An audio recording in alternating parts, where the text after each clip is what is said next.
Mes chers amis, bonjour. Bonjour à tous. Bienvenue à cette présentation. C'est une présentation qui est consacrée au débriefing de la visite du président élu Maurice Kamto dans la diaspora. Vous le savez tous, du 1er février jusqu'au 15 février, le président élu Maurice Kamto a séjourné tour à tour en France, il a séjourné en Belgique, il a séjourné au Canada et il a séjourné aux États-Unis, dans la diaspora camerounaise, où il est venu à la rencontre des Camerounais de l'étranger, ou des Camerounais vivant à l'étranger, ou des Camerounais nés à l'étranger, parce que dans les diasporas, on met à peu près beaucoup de concepts. Les Camerounais qui ont émigré, c'est-à-dire partis du Cameroun pour s'installer à l'étranger, et les enfants que ces Camerounais ont fait à l'étranger, mais également les familles qu'ils ont formées à l'étranger. Donc, toute cette population forme ce que nous pouvons appeler aujourd'hui la diaspora camerounaise. Et du 1er au 15 février, le président Maurice Kamto a rencontré, communié, dialogué et échangé massivement avec cette diaspora basée en Occident. Et les pays cibles, c'était les pays de l'Union européenne, en l'occurrence une forte diaspora camerounaise vivant en France, une forte diaspora camerounaise vivant en Angleterre, une forte diaspora camerounaise vivant en Allemagne, une forte diaspora camerounaise vivant en Suisse, vivant en Italie, vivant en Espagne, vivant dans d'autres pays qui composent l'espace européen. Comme vous l'avez vu lors du meeting de Paris, toute cette population s'est réunie, est venue à la rencontre du président élu Maurice Kamto, mais également une bonne partie de ces populations a assisté aux meetings qui ont été organisés à la place de la République à Paris. Ensuite, le président s'est déplacé, il y a eu une série de rendez-vous, mais ça, c'était des rendez-vous plus politiques, à l'Assemblée nationale française, au Parlement européen et dans d'autres institutions fortes qui sont installées sur la place européenne. Puis, il s'est envolé au Canada, où au Canada, il a eu une rencontre avec la communauté camerounaise. Il a donné une conférence sur la décolonisation inachevée du Cameroun c'est à l'Université de Québec. Et il a tenu 2 réunions publiques au Canada. Et ensuite, il s'est envolé aux États-Unis où il a eu une activité très intense. Il a eu une activité avec les congressmen, des sénateurs, à la Maison-Blanche, des anciens chefs d'État américains. Il a eu trop de choses, il a eu beaucoup de choses. C'était une activité très intense. Je ne vais pas entrer dans les détails. Je pense que le moment venu, lui-même et l'équipe qui l'entoure feront leur propre débriefing. Voilà. Donc, une fois que je dis ça, je situe un peu le cadre pour qu'on voit le rappel, pour faire le rappel historique qui nous conduit jusqu'à la visite du président Kamto. La nécessité de la visite du président Maurice Kamto s'imposait parce que dans la diaspora, il y a eu une forte levée qui a été due au fait que le président Maurice Kamto a participé aux élections présidentielles qu'il y a eu dans notre pays en octobre 2018, je crois, les a gagnées et il y a eu un hold-up électoral. Donc, il a entrepris de contester de manière forte sa victoire. Et face à la contestation de sa victoire, le pouvoir de Paul Biya a répondu comme il sait répondre. Ça veut dire qu'avec les outils qui ont été utilisés par l'administration coloniale française en 1960 contre l'UPC, l'Union des populations camerounaises. Donc, ils ont utilisé la violence, essentiellement la violence, en procédant à des tirs sur les militants du MRC qui marchaient pacifiquement avec des armes de guerre, et ensuite en encerclant le domicile d'Albin Zonga et en interpellant des gens qui étaient autour ou à l'intérieur et en les déférant, transportant à Yaoundé pour les emprisonner. Voilà. Donc, une fois qu'ils ont été emprisonnés, la diaspora s'est mobilisée, des intellectuels de la diaspora, Patrice Ngana, etc. La mobilisation en diaspora a pris plusieurs aspects. Il y a eu des intellectuels, Patrice Ngana, qui a été la figure la plus visible de la mobilisation en diaspora, qui a, à travers des lives Facebook, à travers des fundraising, à travers des marches, etc., il y a une partie de la diaspora qui était un peu plus frondeuse, si je puis dire. C'est ce que nous avons appelé la BAS, la Brigade Anti-Sardina.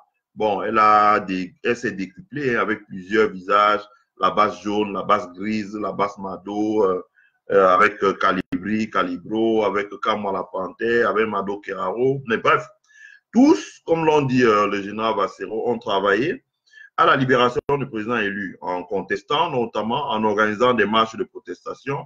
Nous avons vu le coup de grâce à Paris, je pense. Nous avons vu donc cette grande marche à Paris qui a mis 30 à 40 000 personnes dans les rues de Paris, qui ont marché sur 10 km. Il y avait énormément de monde pour exiger la libération du président élu, ce qui a fait quand même un choc aux autorités françaises. Ensuite, nous avons eu le Game Over aux États-Unis, à Washington. La marche qui a eu lieu du Congrès jusqu'au Capitole, donc devant la Maison-Blanche, sur près de 15 km et qui réunissait près de 50 000 personnes. Donc, ça a été à l'initiative de la diaspora, de ce qu'on appelle la Brigade Anti-Sardina. Il y avait des organisations comme le CTT, le Conseil des Camerounais, Conseil Camerounais de Transition. Il y avait les contestataires de la société anglophone, ce que nous appelons les ambazoniens. Il y avait, bref, toutes les organisations politiques ou les associations en diaspora ont fédéré leurs énergies. Il y avait même le RDPC, puisqu'il était représenté par Jojo, qui est, comme on dit ici, le porte-parole d'Atangadji. Donc, ça a fédéré toutes les organisations et ils ont manifesté.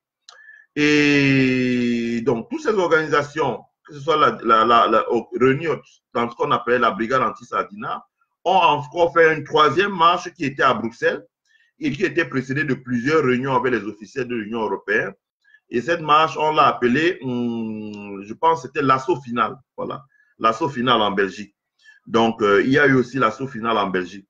En dehors de ça, il y a eu également des coups d'éclat, des coups d'éclat de cette brigade anti-Sardina à l'hôtel Continental à Genève, etc., etc., etc.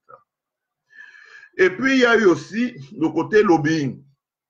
Lobbying, j'entends par là une série de réunions de très haut niveau, soit avec des diplomates, soit avec les gens du département d'État, soit avec des élus en France comme aux États-Unis, surtout aux États-Unis, avec des élus, avec des hauts fonctionnaires, avec des représentants de la société civile, avec des personnes, des groupes de pression, des cercles d'influence, etc., pour attirer l'attention sur des autorités fédérales américaines et même de la société civile américaine et des élus sur la nécessité de préserver la paix en ramenant la paix dans la zone anglophone au Cameroun, où il y a la guerre, et ensuite sur la nécessité de faire attention à ce qu'il n'y ait pas une atteinte à l'intégrité physique du président élu Maurice Kamto et de toutes les personnes qui ont été arrêtées avec lui, et d'exiger sa libération immédiate et sans condition.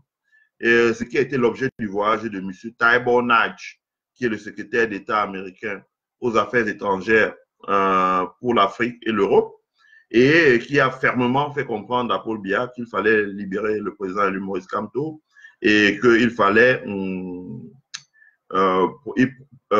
recourir au dialogue pour pouvoir résoudre vider le contentieux post-électoral. Bon, voilà. Entre autres. Voilà. Et puis, il y a eu le gros déboulé de communication qui a été fait sur les réseaux sociaux, essentiellement, où vous avez, que ce soit sur Facebook, que ce soit sur WhatsApp, que ce soit sur Twitter, que ce soit sur... La diaspora s'est fortement mobilisée pour pouvoir défendre, expliquer, dénoncer, etc., tout ce qui se faisait par rapport à l'arrestation du président élu Maurice Kamto. Donc, tout ça, une fois qu'on met ensemble, a conduit à la libération du président élu Maurice Kamto. Je pense, je ne trahis plus un secret aujourd'hui, que les Américains avaient donné une date butoir à Paul Biya pour libérer Maurice Kamto. Donc, il lui avait dit, tu as jusqu'à la date 2 pour libérer Maurice Kamto. Et à cette date-là, bon, quelques jours avant, Paul Biya a convoqué ce qu'il a appelé le grand dialogue. Et au cours de ce grand dialogue, de manière unilatérale, ils ont décidé d'abandonner les charges, d'abandonner les poursuites, de retirer eux-mêmes leurs plaintes et de relancer le président élu. Ce qui est à peu près conforme à ce qu'ils avaient dit à Tibor Nagy en disant, bon, on va le faire parce qu'il y avait la grosse colère des États-Unis qui disait, ce sera ça ou bien on va voir qui de vous et de nous ou de nous sont les maîtres du monde. Bon, le message est passé, Paul Biya a agi. Donc, quand une fois que je dis ça, vous voyez un peu, voilà, l'effort que la diaspora a mis. Donc, voilà, le président Maurice Kamto, qui n'a pas ignoré le gros travail que la diaspora a mis pour obtenir sa libération, s'est donc envolé pour l'Europe et les États-Unis. Et avec deux équipes différentes, vous avez tous regardé les multiples lives Facebook qui ont été faits.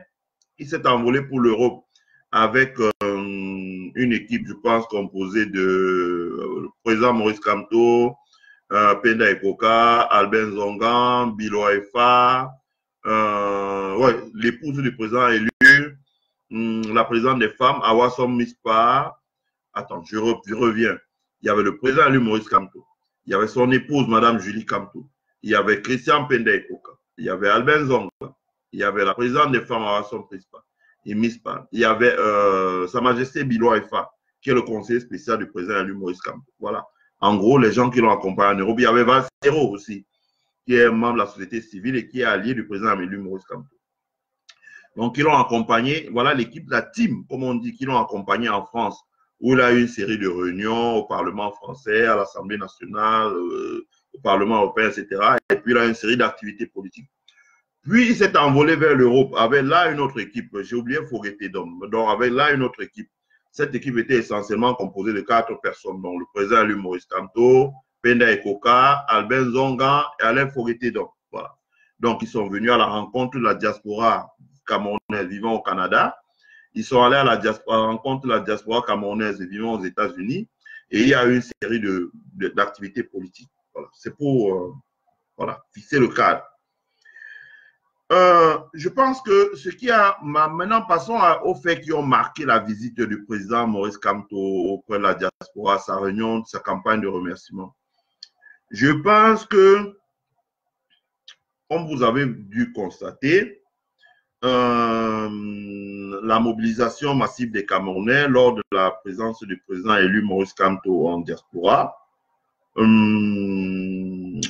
avez vu le meeting qui a eu lieu à la place de la République à Paris, où il y avait vraiment du monde. Il y avait vraiment du monde. Les Camerounais sont sortis de partout. Ils sont sortis de Belgique, de toutes les villes de Belgique. Ils sont sortis de Hollande. Ils sont sortis de Suisse. Ils sont sortis d'Italie. Ils sont sortis d'Espagne. Ils sont sortis de France. De France même, oui. Ils sont sortis d'Angleterre. Ils sont sortis d'Allemagne. Ils sont sortis d'Autriche. Ils sont sortis de Pologne. Ils sont sortis de partout. D'autres sont partis de Dubaï. D'autres sont partis de Chine. D'autres sont partis même des États-Unis pour aller en France. Donc, il y a eu un grand déboulement de Camerounais qui sont sortis de partout pour venir en Europe, en France, sur la place de la République, à l'écoute de Maurice Kamto, entendre ce qu'il va dire, entendre le message qu'il avait à délivrer au Cameroun. Donc, déjà, au niveau de ça, c'est la mobilisation populaire. Ensuite, au Canada, ça a été à peu près pareil. Ça a été à peu près pareil au point où je pense qu'au Canada, le président élu Maurice Kamto a dû faire 2 meetings ou 2 réunions politiques. La première réunion politique, je pense, s'est tenue à Montréal. Je peux me tromper, mais je pense. Elle s'est tenue à Montréal. La deuxième réunion s'est tenue à Toronto, je crois. Voilà. Donc, l'une s'est tenue dans l'espace... une des réunions s'est tenue dans l'espace du Canada francophone, donc le Québec. Et l'autre réunion s'est tenue dans l'espace du Canada anglophone. Voilà. Donc, il y a eu 2 réunions.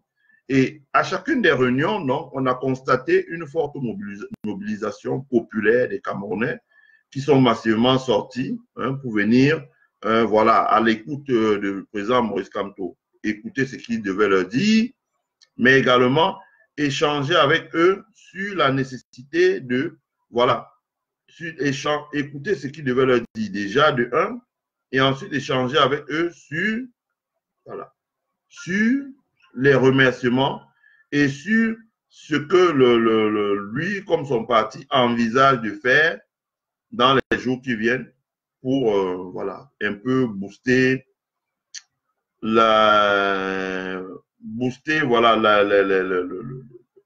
les activités politiques du MRC. Voilà, en gros, si je puis dire comme ça. Voilà. Donc, les réunions se sont tenues. Elles ont été d'un niveau, voilà, si je puis dire à peu près, assez élevé. Vous les avez tous regardées. Hein. Elles étaient en live, vous pouvez encore les regarder. Elles sont disponibles sur les chaînes de médias de Africa. Elles sont disponibles sur les murs de Martin Tadjo, des activistes comme Martin Tadjo. Elles sont disponibles sur les murs de la base Canada, des murs de la base USA, etc., etc., etc. Vous pouvez les regarder. Voilà. Bon. Qu'est-ce qu'on aura constaté? Enfin, moi, j'aurais constaté lors du passage de Maurice Kamto en Europe, j'aurais constaté qu'il y a eu une montée en puissance de Maurice Kamto en tant que personnalité publique et politique dans la diaspora. Pour ceux qui ont regardé un peu les premiers meetings du président élu Maurice Kamto dans la diaspora, il y a de cela,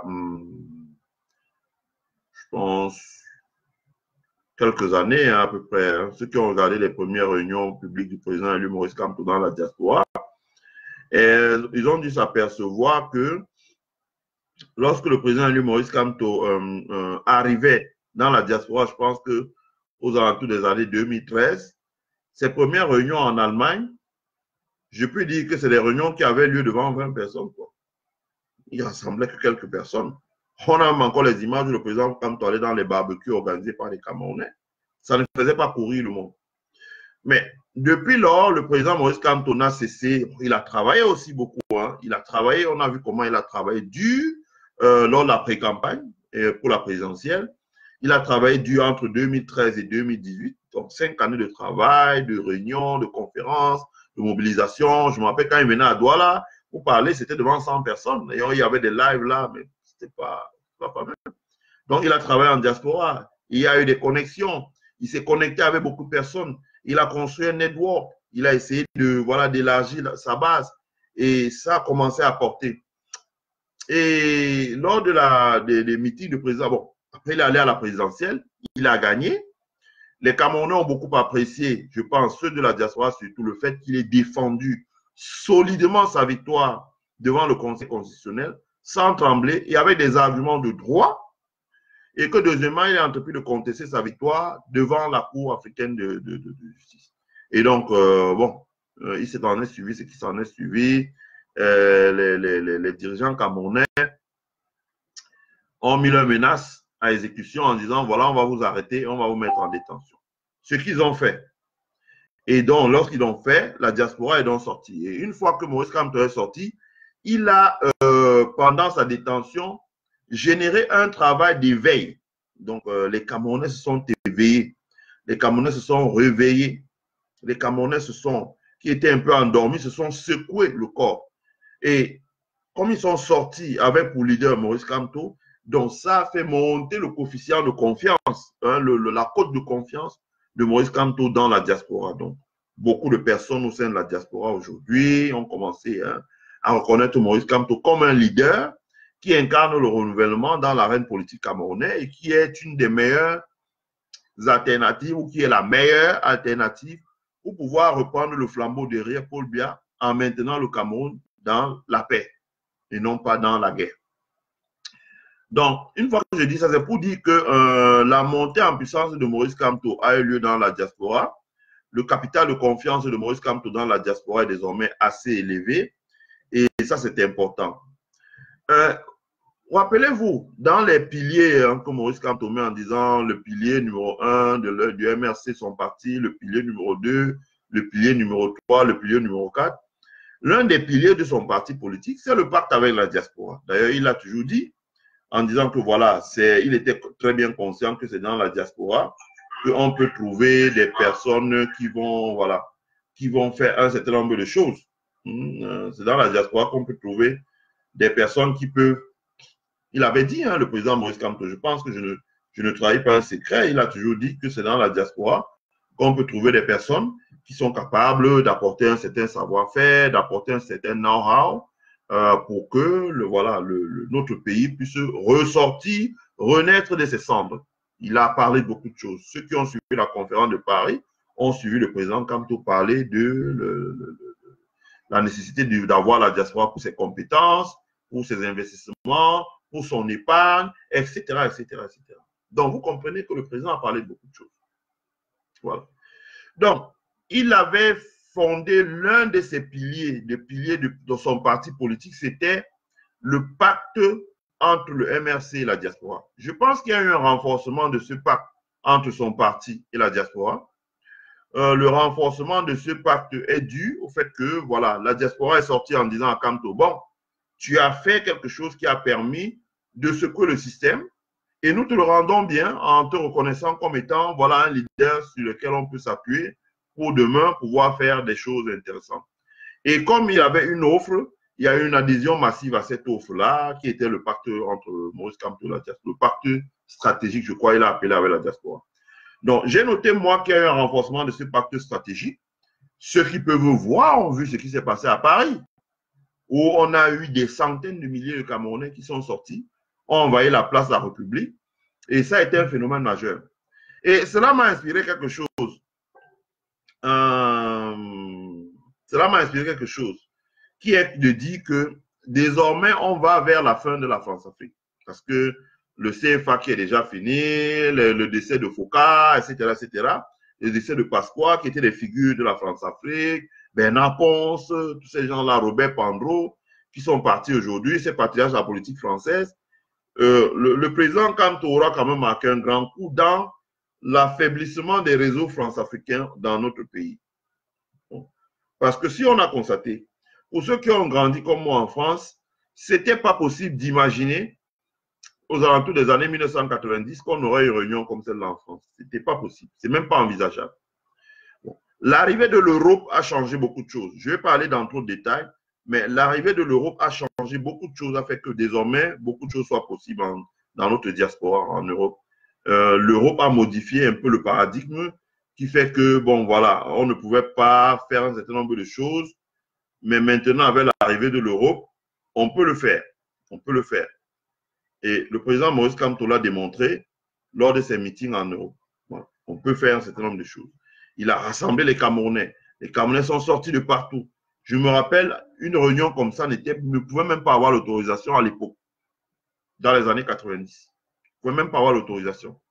Ça peut sembler difficile à entendre aux Camerounais, mais on nous refusait l'autorisation en France dans les années 90 pour faire un certain nombre de réunions publiques. Et donc, là, on a vu quand même que le président Kamto a mis des gens dehors. Et la sortie des Camerounais pour venir, des Africains pour venir à ce meeting, a passé un message fort aux autorités françaises que voilà, de ce que j'ai entendu, moi, que, écoutez, il est temps que dans un pays comme le Cameroun, on prépare une alternative pacifique, une alternance pacifique. Et l'une des personnes ou la personne qui porte cette alternance à la tête des institutions pacifiques, c'est Maurice Kamto. Deuxièmement, ça donne un message aux autorités françaises que si au Cameroun, on essaie de faire une transition de gré à gré en plaçant quelqu'un du système, par exemple le fils de Paul Biya ou par exemple Ngongo, ils auront du monde dans la rue en France. Hein. Ils auront 500 000, 1 million de Camerounais qui vont débouler de tout le monde entier et qui vont prendre des sauts les rues françaises comme les Algériens. Et ça ne va pas se calmer tant que la France ne va pas dire, ne va pas réagir. Et une alliance de ces gens avec les gilets jaunes, ça peut même devenir très embêtant pour les autorités françaises. Donc, les autorités françaises ont tiré un certain nombre de leçons du sommet qui s'est passé en France. Ils ont compris qu'il y a un gros malaise camerounais. Et c'est important que ce malaise se soit exprimé de façon politique. Parce que lorsqu'il s'exprime de façon politique, il n'est pas violent. Lorsqu'il s'exprime de façon politique, il est correctement compréhensible. Lorsqu'il s'exprime de façon politique, il y a une figure qui la représente, qui la porte. Et la figure, c'est Maurice Kamto. Ça veut dire que les Camerounais, au lieu d'aller dans la rue, casser, etc., ou perpétrer d'autres actes, les tags, les choses comme ça, se sont plutôt réunis pacifiquement à l'écoute d'une figure politique de leur pays. Et la figure politique qui s'appelle Maurice Kamto a passé un message en disant, voilà, en France, la démocratie n'est arrivée que quand on est allé la 3e, voire la 4e République. Et nous ne sommes même pas encore à la République. Donc, il va falloir nous battre pour arriver à la République. Et donc, lorsque nous arrivons à la République, nous pourrons commencer à faire des réformes pour faire avancer notre pays. Donc, il y a eu aussi un message politique à la sortie de la diaspora camerounaise vivante en Europe qui s'est retrouvée à la place de la République en France. Le message politique a été fort, il a été adressé à la classe politique française et je pense que le président Kanto a réussi à faire que ce message soit adressé aux destinataires sans qu'il y ait une polémique politicienne. C'est important de le dire. Voilà. Donc, c'est important de le dire, c'est important de le rappeler. Et ce qui vaut pour la France, surtout pour la France, le meeting qu'il y avait en France, vaut, disons, à 60% en France et puis à 20% en Europe aux États-Unis. Ensuite, les leçons de la visite du président Maurice Kamto.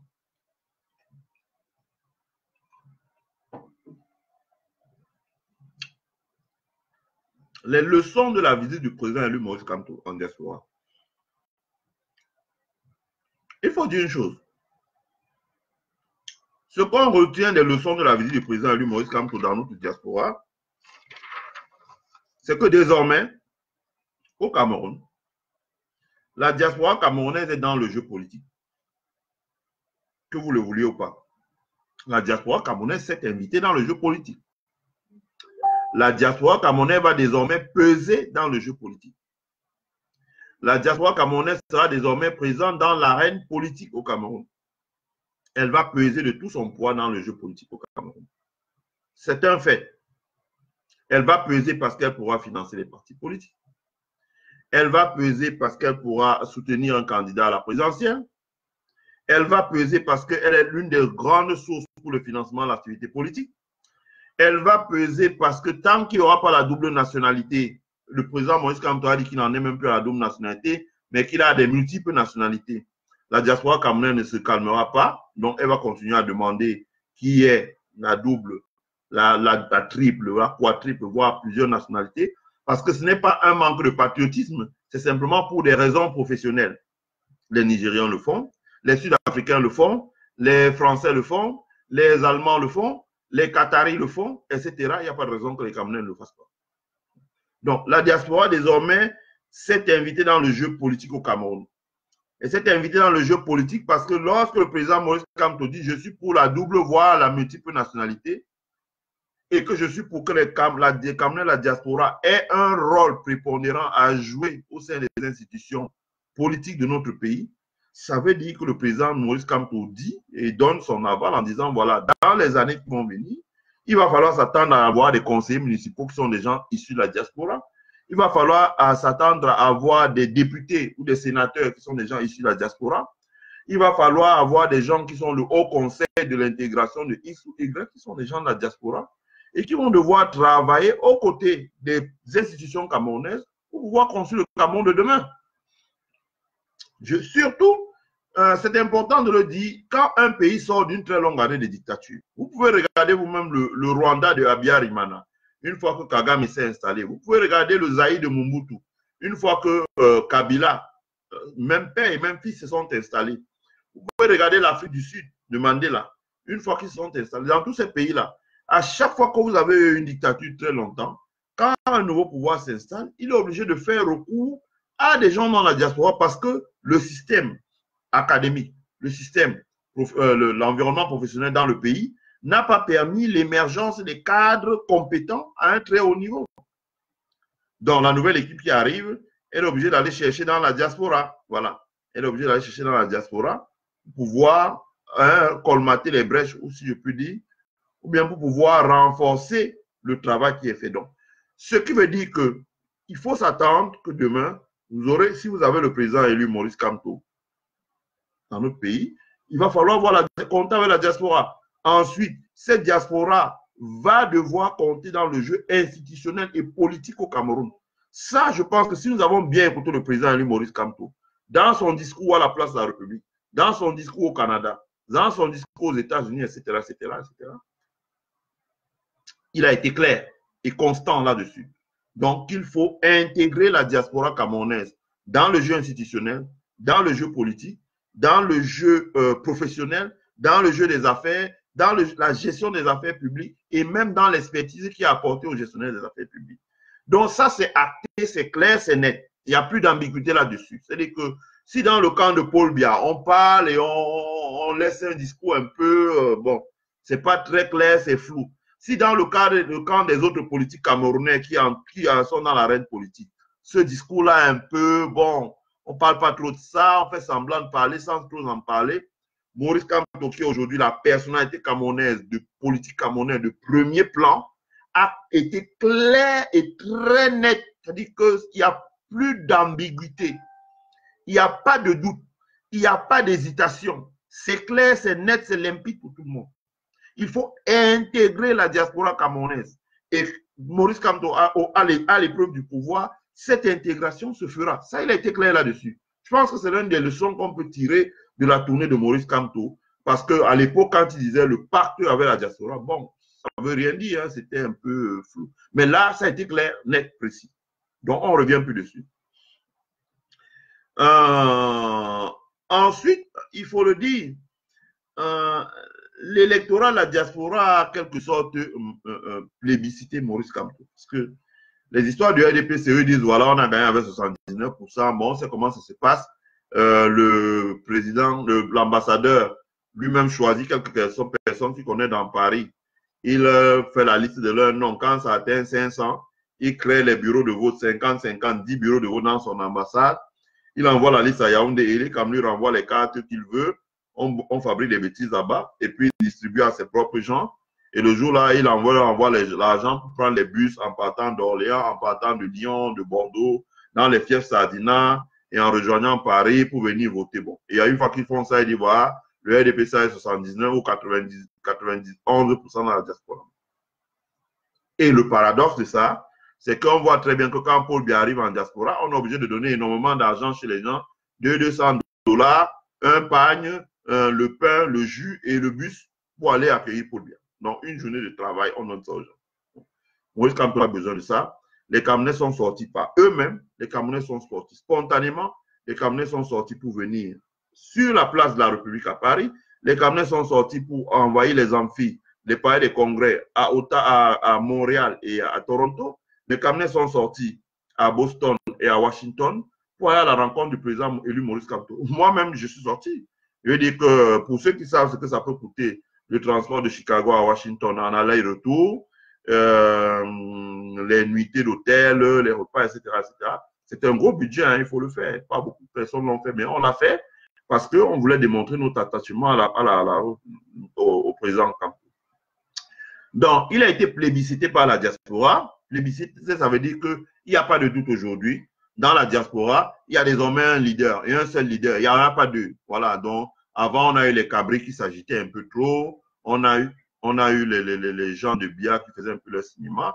Mais aujourd'hui, c'est clair, c'est net, c'est précis. Il y a une figure politique qui porte les aspirations de la diaspora, c'est Maurice Kamto. Je dis que si vous voulez discuter, demandez donc à Cabral Libi ou à Keremuna ou Kawala et autres d'aller réunir 500 personnes. Là, moi, je vais voir ce qu'il en sera. Il n'en sera rien.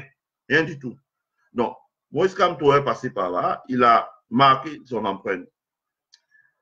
Ensuite, le président Maurice Kamto a démontré que dans notre pays, il va falloir intégrer il a démontré la nécessité d'intégrer la diaspora. Parce que la diaspora détient le capital humain, c'est très important. Ceux qui veulent discuter, je leur envoie étudier l'histoire du développement de la Chine. Vous pouvez voir comment la Chine s'est développée. Il y a plusieurs ouvrages dessus. Comment est-ce que la diaspora chinoise a joué un rôle important dans le développement économique de la Chine. Sun Deng Xiaoping. Ça a été un travail très important qui a été mené par la diaspora chinoise et qui a permis que après Deng Xiaoping, que la Chine s'impose et revienne au très haut niveau.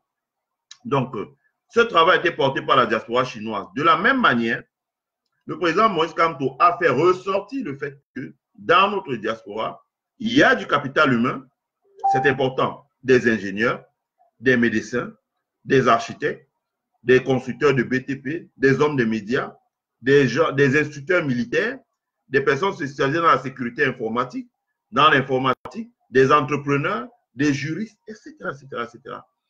Et je pense que c'est très important que Maurice Kamto, même pour la paix sociale au Cameroun, C'est très important que Maurice Kamto ait rassuré tout ce beau monde-là. C'est très important. Maurice Kamto a aussi démontré que la diaspora dispose du capital financier, c'est-à-dire que l'argent, les circuits de l'argent, les réseaux qui amènent l'argent pour pouvoir financer les investissements productifs dans notre pays. Voilà. Et ces ressources sont diverses. Elles viennent de partout, de partout. Je ne vais pas entrer dans trop de détails parce que je ne vais pas faire un live d'une heure ou d'une heure, même pas. Je vais faire un truc de moins que ça. Voilà. Donc, diverses ressources. Ensuite, j'en viens à la question de la diaspora anglophone. Sur la question de la diaspora anglophone, je pense que le président élu Maurice Kamto a démontré que a été clair. Je pense que, bon, en dehors du petit coup que Atanganji a monté au Canada, là, parce que je le dis, parce que nous, on a les moyens de... Ça nous prend 2 minutes hein, pour savoir qui est qui dans la communauté anglophone. Je ne vais pas dire comment ici, mais on a des amis, on a des alliés ambazoniens qui peuvent nous dire qui est qui. Ça, ce n'est pas des ambazoniens, ça c'est des gens que Atanganji a monté. Bon. Je pense que le président Maurice Kamto a tenu dans la diaspora anglophone un discours clair et sans ambiguïté. Ouais. Et connaissant l'homme, je pense aussi que si les leaders anglophones à l'étranger s'étaient pris d'une certaine façon pour aller à la rencontre de Maurice Kamto, il y aurait eu une rencontre avec eux, ils auraient discuté. Mais hélas, ça n'a pas été le cas. Ils ont préféré s'associer au coup d'éclat qu'Atanganji a organisé au Canada, qui malheureusement n'a pas fonctionné parce que c'était un pétard mouillé. Et ça a fait pch. Donc, ça n'a pas. Parce que le pétard avait po. Mais quand c'est mouillé, ça fait pch. Donc, le pétard mouillé au Canada avait pch. Donc, ça n'a pas fait grand bruit. Mais le président élu Maurice Kamto, dans le discours, dans sa prise de parole au Canada, a été très clair et a levé les ambiguïtés sur la question anglophone, en disant que la sécession était non négociable et qu'il y avait plutôt un problème sur la forme administrative de l'État et que lui, désormais, il avait évolué, il était favorable à la fédération ou au fédéralisme. Qu'en est-il du nombre d'États? Il a dit que ça doit être discuté. Qu'en est-il du contenu? Il dit que ça doit être débattu de manière consensuelle, qu'en est-il, etc., etc. Je pense que le président a énormément élaboré au cours de son voyage avec la diaspora. Et ça, c'était un message à destination de la diaspora anglophone. Et je pense que ce message est passé. Moi, j'ai eu à causer avec beaucoup d'anglophones, des leaders de la communauté anglophone, pour prendre le pouls, pour sentir un peu, voilà, ce que, wow, je pense que le message est passé. Le président a été clair. Il a passé quand même beaucoup de temps à Washington, qui est un bastion de la communauté anglophone, et il a rencontré beaucoup de monde, donc ça a été très clair. Je pense que sur la question anglophone, Maurice Kamto a marqué un pas. Bon, maintenant, comme j'ai dit dans une autre vidéo, il y avait certaines choses à faire qui n'ont pas été faites, mais vous savez, on ne peut pas tout faire. Parfois aussi, il y a des manquements. Hein. Je ne lance pas la pierre à ceux qui n'ont pas fait. Je l'ai seulement dit pour dire que la prochaine fois, nous ne devons pas oublier ça. Et que la prochaine fois, nous devons pouvoir faire mieux. Nous devons toujours être en train de nous améliorer constamment. Ça doit être notre objectif. Nous améliorer au jour le jour et constamment. Donc, il y a la nécessité pour le président a été, bon, il n'a pas pu rencontrer les personnalités, certaines personnalités anglophones ici, mais il en a rencontré d'autres. Il en a rencontré même beaucoup, de toutes les tendances confondues. Et c'est important parce qu'il a délivré un message clair sur comment on fait pour amener la paix dans la zone anglophone. Et autre chose concernant le problème anglophone, et ça, nos frères anglophones doivent le savoir. Contrairement aux élites anglophones qui, eux, ont fermé la bouche parce que Paul Biya leur donne des marchés, parce que Paul Biya leur donne de l'argent comptant, parce qu'il leur donne des avantages, il leur donne des évacuations sanitaires en Europe, il donne du travail à leurs enfants, il donne des positions de rente à leurs enfants pour que leurs enfants puissent assurer l'héritage familial. Le président Maurice Kamto a, en tant que personnalité publique, en tant que personnalité politique, pris sur lui de remettre sur la place publique la question anglophone. Voyez-vous, ça ne date pas d'aujourd'hui qu'on tue les 14, 20 personnes avec l'armée dans la zone anglophone. Ce n'est pas aujourd'hui. Ça fait 4 ans que ça dure. Mais vous avez vu au moins, l'une des premières conséquences du passage de Maurice Kamto, c'est qu'une fois qu'on a encore envoyé des opérations militaires pour tuer 22 personnes, des femmes, des enfants et tout, le président Maurice Kamto, ayant travaillé aux États-Unis, aux Nations Unies, à la Maison-Blanche, au Congrès, au Sénat, au Bar Association, etc., etc., on commence à avoir aux États-Unis une prise de conscience. Et les Nations Unies elles-mêmes ont réagi promptement cette fois-ci pour dénoncer ce qui se passe. Et je peux vous dire que ça ne va pas s'arrêter là parce que les États, d'ailleurs, vous voyez que le gouvernement camerounais est derrière sur la défensive en disant non, ce n'est pas vrai, il s'agit d'une propagande sécessionniste. Bah, vous allez voir que dans les heures qui viennent, les Nations Unies vont authentifier ce qui s'est passé et donner les noms des figures qui sont là. Et je le dis toujours, il y aura un procès devant la Cour pénale internationale sur tout ce qui s'est passé en zone anglophone. Moi, avec mes deux yeux, j'ai vu le nom de Atangandji. Mes yeux là ont vu. Atangandji, vous allez voir, va être arrêté et transféré à la Cour pénale internationale. Si ce n'est pas le cas, traitez-moi de menteur. Il ne sera pas ministre tout le temps. Comme Radovan Karadzic chez les Serbes. Là. Un jour, il ne sera pas ministre. Vous allez voir, on va arrêter Atangandji, on va lui mettre les menottes dans le dos. On va l'envoyer à la Cour pénale. Vous avez vu quel Béchi est en route pour la Cour pénale. Alors qu'il n'avait pas signé les accords de la Cour pénale. Là. Il est en route pour la Cour pénale. Il ne faut pas que les gens comme Atangandji se dérangent. Il y a lui, il y a d'autres. Moi, je dis à des gens comme Betty à son mot de faire, très attention. Là, parce qu'il reste muet. Ça ne le dédouane pas. Un matin, on va, comme le charognard, on va le prendre là, pas comme on prend des petits poussins. On va dire, les amis, remontez à la Cour pénale à la haie, là, et puis expliquez-vous. On a des problèmes là. Dites-nous. Peut-être dans ce moment, Bialu sera déjà parti. Ou peut-être même qu'ils attendent que Bia parte. Comme ça, vous ne pourrez pas dire, oh, c'est bien, on va dire, il n'est pas là pour parler, parler pour vous. Donc, le président élu Maurice Kamto a porté la cause de ce qui se passe en zone anglophone. Il a mené un gros travail de lobbying, il a mené un gros travail diplomatique, il a mené un gros travail de couloir, il a mené un gros travail de souterrain, un gros travail de coulisses pour que désormais la cause anglophone ne soit plus traitée avec indifférence dans les chancelleries occidentales, dans les médias internationaux, dans les organisations de droits de l'homme, etc., etc. Donc, ça, c'est à mettre à son crédit. Et je pense que la polémique qui a été fabriquée par Atangandji, qui a envoyé des gens pour ergoter sur est-ce qu'il fallait que les gens entrent avec un banderole ou machin, c'est une polémique. Je dis encore que c'est un pétard mouillé. Parce que moi, je dis que j'ai pris la température dans la diaspora anglophone vivant, ici aux États-Unis ou ailleurs, et à aucun moment, je veux dire, ils sont clairs, ils félicitent Maurice Kamto pour tout le travail qu'il a abattu. Donc, c'est important, il fallait le dire. Ensuite, la question de la double nationalité, donc, comme je l'ai dit, ce n'est plus un tabou. Maurice Kamto a désormais été très clair. Lui, le Cameroun, la double nationalité ne doit même plus être un tabou. Il a expliqué que les gens prennent une deuxième nationalité, voire une troisième, voire une quatrième, c'est uniquement pour des raisons professionnelles.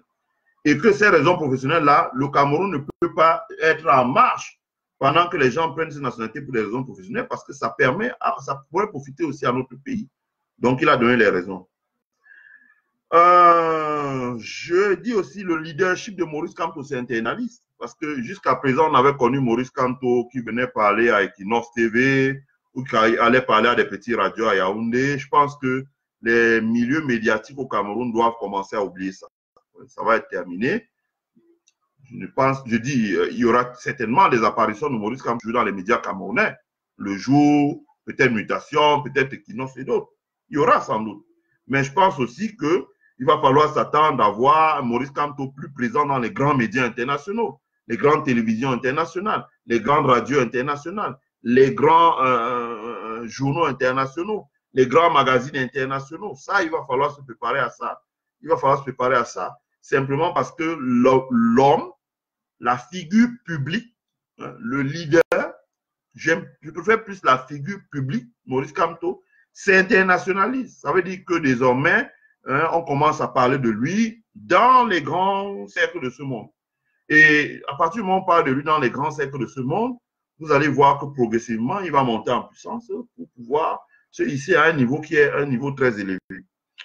Donc, je pense que l'internationalisation de Maurice Kamto, son arrivée dans la scène internationale par la grande porte, comme étant une figure publique, comme étant une figure politique, comme étant une alternative crédible, pacifique, pour qu'au Cameroun, le changement se fasse dans la paix, pacifiquement, qu'il n'y ait pas assez, trop de sang versé, c'est quelque chose qui est bon pour la stabilité dans notre pays. Parce que personne ne veut voir un changement au Cameroun où ça va dans tous les sens, quoi. Parce que vous savez très bien que si jamais on dit, voilà, on va mettre le fils de Biya président, ce qui se passe en zone anglophone va se passer avec le Nord, va se passer avec beaucoup de zones du Cameroun. On peut aller vers la balkanisation du Cameroun. Donc, il y a la nécessité d'avoir une figure qui peut fédérer les pays, les Camerounais, qui peut fédérer les énergies, qui peut fédérer les tendances, qui peut essayer de mener une transition pacifique. Ça, je dis ça, je rappelle toujours, il faut lire...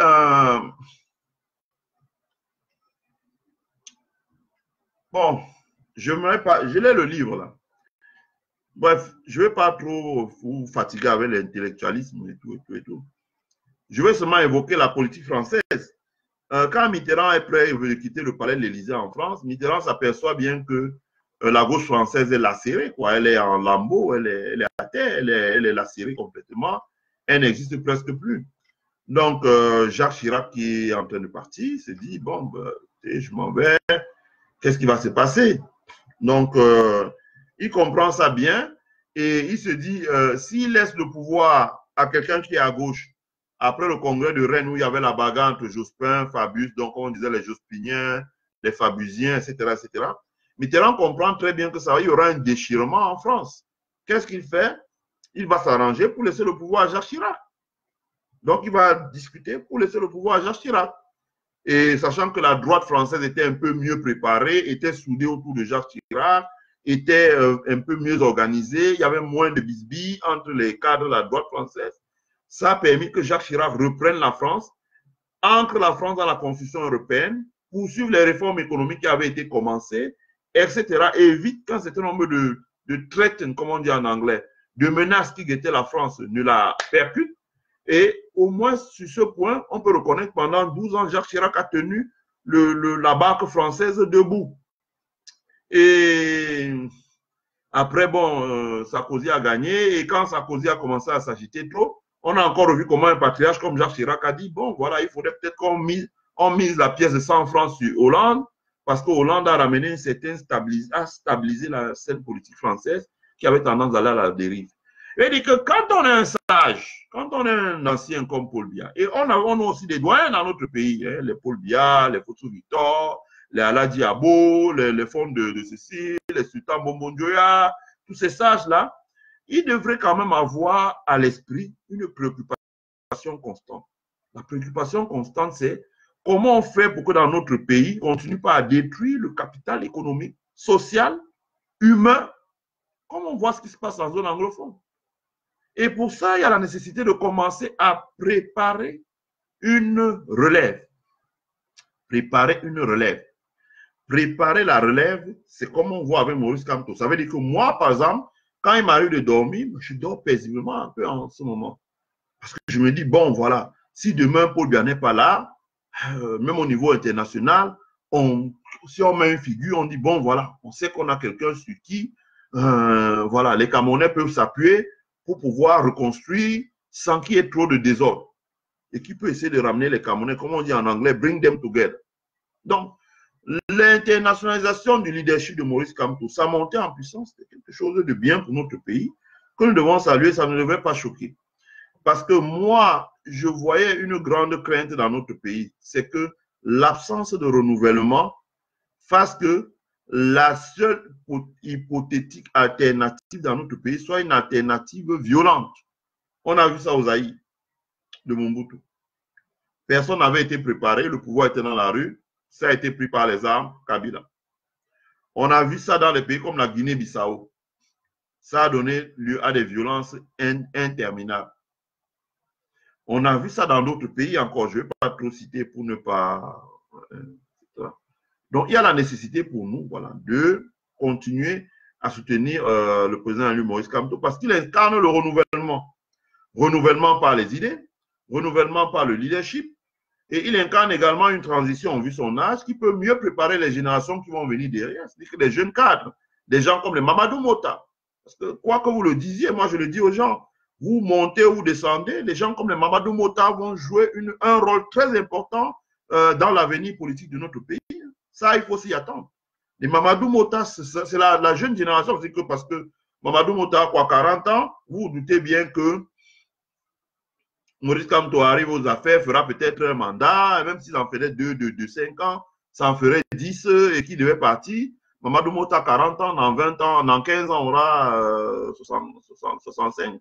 On aura combien? 55 ans. Donc, 55 ans, ça veut dire qu'il sera encore jeune pour assumer. Voilà. Donc, le travail de Maurice Kamto est également important parce que ça va faire un travail générationnel où des gens comme les Mamadou Mota, ou des gens comme les Michel Doki, ou des gens comme il y en a d'autres, hein, etc., etc. Bon, ils vont pouvoir profiter de ce travail-là. Il y aura une transition générationnelle dans notre pays en douce, sans qu'il y ait trop de casse dans l'arène politique camerounaise. Donc, c'est important. Je dis ça, c'était pour dire que le voyage de Maurice Kamto en diaspora a été quelque chose de bien. Je pense que ça a rassuré la diaspora camerounaise. On peut ressentir dans la diaspora camerounaise que les gens sont devenus un peu plus calmes, un peu plus sereins, moins tendus, moins nerveux, un peu plus moins... Bon, le gouvernement camerounais continue à manipuler, à tirer les cordes en dessous, mais bon, ça, c'est rien, ça. On peut voir que Maurice Kamto a fait du bon travail et que, bon, voilà, on doit le tirer notre chapeau pour ça. Et c'est une bonne chose, c'est une bonne chose. Bon, comme il a dit lui-même, il reviendra et nous espérons qu'il revienne parce qu'il y a encore beaucoup de choses à faire en diaspora. Donc, quand il reviendra, on aura l'occasion d'en parler. Voilà, Eugène Gondi dit salam big. Merci Eugène Gondi. Je lis quelques réactions.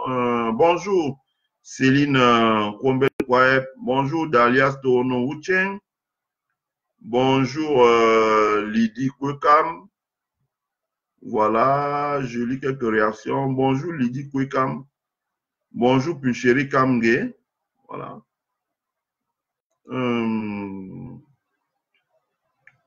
Bonjour Ludovic Tassi. Ouais, Ludovic Tassi, ouais. Oh, Ludovic Tassi, oui. Ludovic Tassi est parti de El Paso au Texas, voilà, de El Paso au Texas pour venir assister à la venue du président élu à Washington DC. Ludovic Tassi, qu'est-ce que toi tu allais chercher loin à El Paso comme ça, hein? Voilà, donc, bonjour Boris Ngounou. Voilà, donc, c'est de ça qu'il s'agit. C'est à peu près les points qu'on a tirés. Marco Léon dit, s'il vous plaît, minute de silence pour nos enfants, femmes et hommes tués par le régime du dictateur Paul. Ouais, minute de silence. Et surtout, je vous invite, parce que les gens doivent comprendre une chose. J'ai partagé sur ce mur-là, de mon profil Facebook, là, Élisée Yonta, j'ai partagé le hashtag lancé par le général Valsero.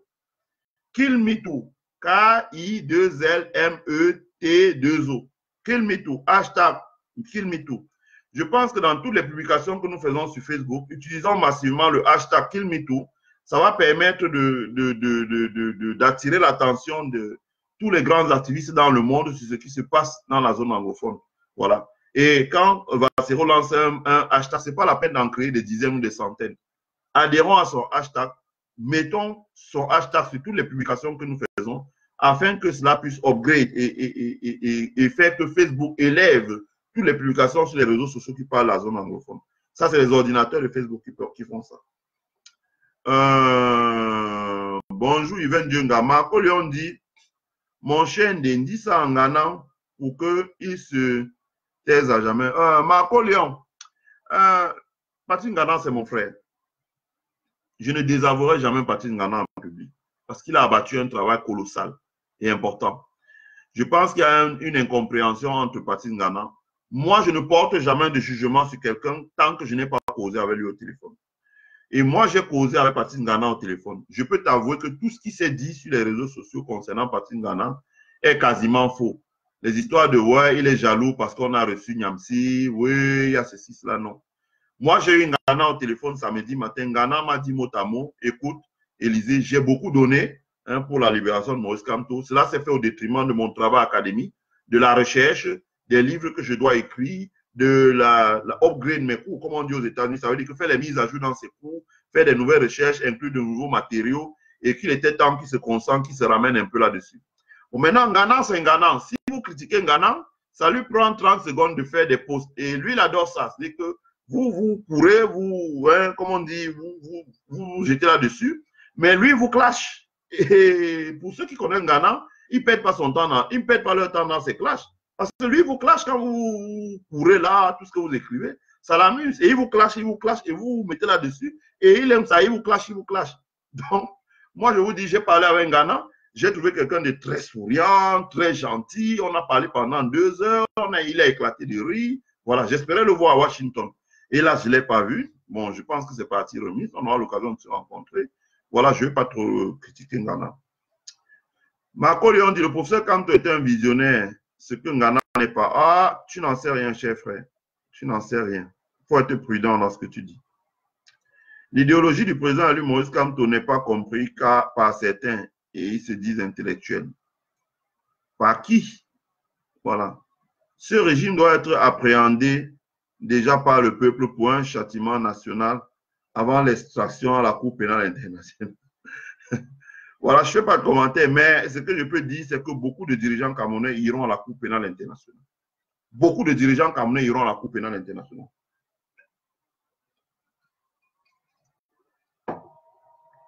Beaucoup de dirigeants camerounais iront à la Cour pénale internationale. Vous verrez. Voilà. Ghana me déçoit énormément car sa part de combat se limite à Banganté. C'est triste. Hier, nous avons vu l'autre Ndjamel en difficulté. Bon, je ne fais pas de commentaire. Je vous ai dit que je ne désavouerai jamais Ghana. Bonjour Ebenezer Fenba. Marco Léon dit Ndjamel. Non, je ne lis pas l'autre là. Je ne suis pas ici pour attaquer les gens. Nous sommes tous derrière le professeur Maurice Kamto, président élu du Cameroun, comme le professeur Nyamsi, qui est pour moi un chef qui guide. Ok. Thierry Massa dit, travaillons simplement pour qu'il y ait la suite. Voilà, voilà Thierry Martial. Bien parlé. Nous devons travailler pour la suite. Voilà. Comme j'ai dit hier dans un live, nous ne devons pas faire dans l'autosatisfaction, qui est le propre de nos adversaires d'en face. On n'a pas à faire dans l'autosatisfaction. Une fois qu'on a fait quelque chose, on doit se poser la question sur comment est-ce qu'on fait pour s'améliorer constamment.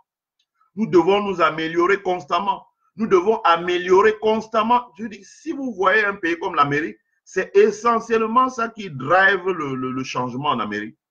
Quand vous arrivez aux États-Unis, quand vous avez déjà travaillé au niveau pendant 5 ans, ça entre dans vos chromosomes, vous pouvez changer ça. Et vous commencez à avoir horreur des gens qui ne veulent pas que, voilà, il y ait des mises à jour tous les jours. Donc, nous devons pouvoir nous améliorer tout le temps. Et nous devons pouvoir faire que le prochain retour du président aux États-Unis, au Canada, en Allemagne, en France, que cela soit mieux en termes d'organisation, en termes de prospective, en termes de connexion, etc. Et beaucoup d'autres choses. Voilà, donc on doit pouvoir le faire. Et ça va se faire, ne vous inquiétez pas. Hein, on a fait beaucoup de choses. Hein, on a, par exemple, la team lobbying aux États-Unis a administré une correction, une fessée à l'ambassade du Cameroun et à tous les cabinets de lobbying que Paul lui avait engagé ici. Ce qui n'a pas été le cas pour le Tchad, par exemple, au moment où les Tchadiens s'est soulevé aux États-Unis. On a vu comment Idriss Déby les a balayés. Quand Afrique en dit, laisse les ingrander. Bon, on les laisse. Marco Léon dit, mais pourquoi il continue d'écrire les énormités sur Facebook sur le professeur Kamto, président élu? Marco Léon, je te dis que Patrice Ghana, c'est mon frère, il a une logique. À partir du moment où Ghana vous clash et vous répondez aussi par les clashs, Ghana va vous clasher encore d'autant plus. Son but, c'est de vous secouer. Mais moi, si Ghana, il ne m'a jamais clashé, vous voyez-vous. Si moi, il me clash, je vais l'appeler au téléphone, je vais dire, mais Patrice, c'est quoi cette histoire? Et on va arranger ça là. Donc, ce n'est pas la peine de perdre votre temps là-dedans. Mais si vous avez du temps à perdre dans les clashs, tant pis pour vous. C'est tout. Mais je vous dis, moi, je ne vais jamais désavouer Ghana en public. Ce n'est pas possible. Ce n'est pas possible. Parce que je connais le travail qu'il a fait. Je connais le travail. Il y a beaucoup de choses qu'on ne peut pas dire là parce que, bon. Il y a beaucoup de choses qu'on ne peut pas dire. Ghana a beaucoup travaillé. Et si Ghana ne faisait pas ce travail, personne ne l'aurait fait parce qu'on a vu les gens dire, voilà, après tout, le MSC, c'est votre histoire de Bamileke, débrouillez-vous. Il y a beaucoup de choses que je ne peux pas dire là. Voilà. Je ne vais même pas perdre mon temps dessus. C'est passé, c'est passé. Le président, lui, est dehors. Je pense qu'il commence à travailler. Il est passé à d'autres chantiers. Suivons-lui dans ces chantiers-là. Et les autres chantiers-là, on laisse ça tomber. Herman Michael Ramzi Le Béni dit bonsoir. Je suis triste pour mon pays, mon Dieu. Le Cameroun va mal. Et en effet, le Cameroun va mal. Le Cameroun va très mal. Il va vraiment très mal. Le Cameroun va vraiment très mal. Vraiment très mal. Et comme je vous dis, vraiment, le président Maurice Kamto, lors de son passage ici aux États-Unis et en Europe, a beaucoup travaillé pour que ce qui se passe dans la zone anglophone soit audible, pour que ce qui se passe dans la zone anglophone se... Mais évidemment, vous savez, l'une des raisons d'ailleurs pour lesquelles on le soutient, c'est que le gouvernement camerounais ne va pas lésiner sur les moyens pour pouvoir mettre en face de Maurice Kamto l'adversité, quoi. Le gouvernement camerounais ne va pas lésiner sur les moyens. Ils mettent vraiment les moyens. Je vous ai dit, ce qui s'est passé au Canada, là, c'est les faux ambazoniens qu'Atangadia a organisé. Le gouvernement camerounais va utiliser comme ça des pots de bananes. Ils vont mettre des pots de bananes sans cesse à Maurice Kamto. On le sait, donc on est à préparer à ça. Ils vont mettre des pots de bananes à Maurice Kamto. Ils ne vont pas lui donner le lait, comme on dit au Cameroun. Ils ne lui donneront pas le lait. Donc lui-même, il doit savoir qu'on lui donne. Ah, il sait qu'on ne lui donnera pas le lait. Voilà. Donc, je ne vais pas trop tirer dessus. Thierry Marcia dit bonjour, Padi Asanga. Please keep on walking. Thierry Martial, ouais, keep on walking. Yilou Rom, Romeo Omaki, Romeo Omaki, Romeo Omaki. Marco Léon dit, mon cher dit, j'aime suivre tes lives comme ceux du professeur Nyamsi. On apprend beaucoup. Ah, je te remercie de le dire. Merci de le dire. Il y a des moments, ça fait vraiment plaisir, hein, parce que vous vous doutez bien, les lives où on démarre pour insulter Paul Biala, c'est une chose. Mais les lives qu'on prend la peine de préparer pendant des heures pour expliquer beaucoup de choses aux Camerounais, c'est autre chose. Ça épuise beaucoup. Je vous jure qu'on ne peut pas faire 2 lives comme ça par semaine. Comme ce que nous on fait, comme ce que Ngana fait, comme ce que Madi fait, comme ce que Micheline et d'autres font. Parce qu'il faut prendre le temps de faire des recherches. Il faut vérifier ce qu'on va dire, au moins avec Google, vérifier qu'il n'y ait pas de bêtises dans ce qu'on va dire. Et ça prend beaucoup de temps. Et quand vous sortez de là, ça vous prend 10 heures de temps, ça vous épuise énormément. Vous ne pouvez pas faire ça 2 fois par semaine. Vous faites ça peut-être 1 fois. S'il y a le feu, vous pouvez faire ça 2 fois. Voilà. Donc, c'est important. Et c'est bien quand les gens nous remercient pour cela. Voilà. MK Rodrigue dit,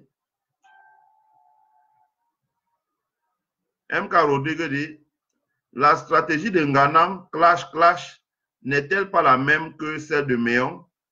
J'ai l'impression qu'il joue au même jeu, mais à des camps interposés. Qu'en penses-tu? MK Rodrigue, je pense que Ngana a son combat, Onangini a son combat. Onangini l'a toujours dit, et Ngana a toujours dit à Onangini qu'il était de droite. Il y a une droite au Cameroun, il y a une droite conservatrice au Cameroun. Il y a une droite, n'oublie pas. C'est parce que c'est pas l'histoire politique de notre Cameroun et les courants. C'est parce qu'on n'enseigne pas l'histoire depuis l'UPC, etc. Onangini est de droite et Onangini est Odjulatis. Odjulatis, ça veut dire que voilà, c'est un Odjulatis, comme son père. C'est des gens qui considèrent que voilà, ils doivent être des gens qui mangent les restes que les Blancs ont laissés et qui défendent les intérêts des Blancs. Et voilà. Et ce que les Blancs leur concernent, ils mangent. Les Camerounais, on s'en fout. Et si les Camerounais se soulèvent, il y a un livre comme ça que l'administration coloniale les avait laissé sur comment les mater, les réprimer, interdire les manifestations, mettre en place des camps pour les bastonner, etc., corrompre les médias internationaux, qu'on n'en parle pas, etc. Onangini appartient à cette école-là. Ngana lui appartient à une école, puisque Ngana a un background différent de Onangini, même au plan de vue des études, même au plan de vue du parcours personnel, même au point de vue de la famille d'où il vient, Ngana a un parcours différent. Donc, maintenant, Ngana a plusieurs visages, parce que vous vous doutez bien, quelqu'un qui enseigne dans une grande université américaine ne peut pas être quelqu'un qui fait des clashs à longueur de journée. Mais Ngana aussi a ceci qu'il dit, voilà, ne pensez pas que vous avez le monopole du clash. Nous aussi, on peut vous clasher. Et donc, c'est pour ça qu'il clash. Donc, il ne joue à aucun jeu. Moi, je le dis encore, ce qui compte dans un combat, c'est ce que font les gens. Or, quand on a vu lors de l'arrestation de Maurice Kamto, on a vu Ngana faire des levées de fonds, on a vu Ngana combattre les cellules que Famendongo, Grégoire, on avait mis en place hein, qui étaient là pour distiller avec les lutteurs mécas. Ils ont une cellule, hein, faut pas croire. Ils ont une cellule là quelque part qui fait un travail de l'ombre. Donc Ghana s'est attaqué à ces cellules-là pour les démolir, les exposer, les retourner leur discours, etc., etc. Ça a été très important d'un point de vue stratégique. Donc je pense qu'il ne faut pas négliger ça. Bon, maintenant, après, je dis encore, Ghana, c'est un esprit libre. C'est un esprit que vous ne pouvez pas contrôler. Si vous l'attaquez sur les réseaux sociaux, il va vous clasher et il adore ça clasher. Donc voilà, il vous clash. Donc, si vous arrêtez de répondre, je pense qu'il ne clashera plus. Voilà ce que j'ai à dire. Mais il n'est pas question pour moi de désavouer Ghana sur les réseaux sociaux. Ce n'est pas possible.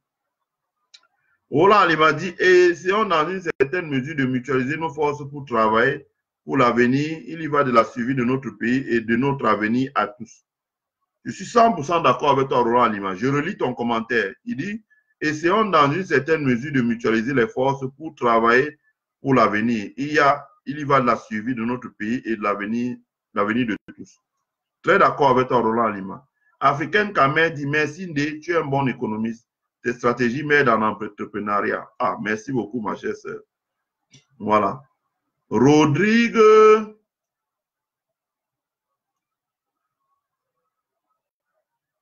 Voilà. Qui encore? Voilà. André Koloko, bonjour. Salim Dia, bonjour. Rodrigue MK dit, en tout cas, j'ai beaucoup appris en économie grâce à vous. Merci. Merci, cher frère. Ivari Fancy dit, merci, mister. Comme d'habitude, tu nous donnes des insights intéressants sur la compréhension de la politique, de l'économie et le potentiel qu'est la diaspora. Et ceci nous donne beaucoup d'espoir sur l'avenir du Cameroun. Merci beaucoup, Ivari Fancy. C'est très gentil de ta part. Washington Cavalli dit, merci, mon frère, pour le travail abattu. J'ai regardé ton live sur YouTube sur les conseils de l'arrivée du professeur dans la diaspora. Merci beaucoup, Washington Cavalli. Voilà. Je m'arrête là. Je vous remercie vraiment beaucoup. Ceux qui ont regardé ce direct, c'est un plaisir. C'est toujours un plaisir d'échanger avec vous. J'essaie de terminer avec une chanson de la chanteuse camerounaise Betty Betty, que vous connaissez très bien, qui a fait les beaux jours de la musique camerounaise. Malheureusement, on n'a rien fait pour préserver ce capital culturel de notre pays. Et l'une des raisons aussi pour laquelle nous soutenons le président Maurice Kamto, c'est que, je vous avais dit, il nous demande beaucoup de travail et de lui remonter les documents. Et on continue toujours à travailler sur un plan pour renouveler la musique camerounaise. Bon, je pense que nous, on va lui faire nos propositions. Des artistes qui sont à côté de lui comme Bassero, qui sont proches de lui comme Longuet, Isidio Tamo et d'autres vont lui faire aussi leurs propositions. Et le moment venu, il prendra ses décisions. Donc, il y a vraiment nécessité de sauver le capital culturel de notre pays. Vous voyez, quand j'écoute Betty Betty comme ça, là, ça permet de soigner la nostalgie, de l'éloignement de notre pays. Mais c'est vraiment dommage que ni elle, ni ses ayants droit ne touchent pas quelque chose là-dessus. Et il est temps qu'un jour dans notre pays, on mette en place un système qui permette aux gens qui produisent les œuvres de l'esprit de pouvoir vivre. Je ferai un live un jour, rappelez-moi, où je vous expliquerai comment est-ce qu'on fait pour que les artistes soient riches. Ce qu'on appelle les artistes immatériels. Et je vous expliquerai beaucoup de choses, comment on fait pour calculer la richesse des artistes à partir de leur musique. Voilà. Barthélemy Noumsi dit, Gilles Noumsi Boyom dit, mystère en récompense. Barthélemy Gilles Noumsi Boyom dit, mystère en récompense, il devrait épouser ma fille. Ta fille, c'est Sandy Boston. Si c'est Sandy Boston, c'est que ça va. Africaine Kamer dit, Ghana est hypocrite. Il passe son temps à insulter Kamto pour rien. Kamto lui a fait quoi? Je connais qui est derrière le profil Africaine Kamer, donc je ne vais pas répondre. Voilà, je vous remercie beaucoup, vraiment. Vous êtes très gentils.